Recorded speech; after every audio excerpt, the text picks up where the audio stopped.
You are welcome back to Fix Lab. It's Johan here. Today's appliance battle involves a General Electric stove with a rebellious oven and a burner on strike. Ever faced this before? No problem. In under 2 minutes we'll identify the culprits and get this GA Kitchen Warrior back in fighting shape. Don't forget to subscribe to my Fix Lab for more appliance repair solutions straight from Winnipeg. Reason for service call. On a General Electric stove, the oven does not heat up and one of the burners doesn't work. I run the diagnostics, turn on the burners and make sure that the top left burner is not working. The other three are working. Now it's time to check the oven.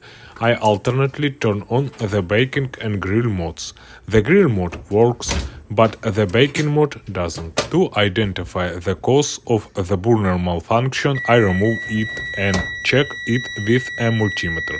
The burner is working properly, but the range surface element is clearly damaged and requires replacement. I am disassembling the protective casing of a General Electric stove and replacing a faulty range surface element with a new one. When replacing the surface element, I noticed a poor connection in the wire connecting the oven control board and the bottom heating element. I restored the reliability of the contact, assemble the protective cover and turn on the baking mode.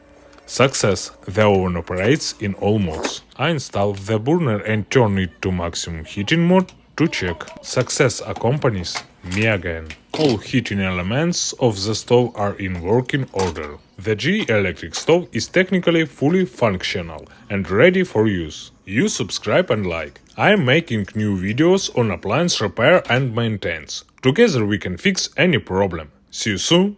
Bye bye.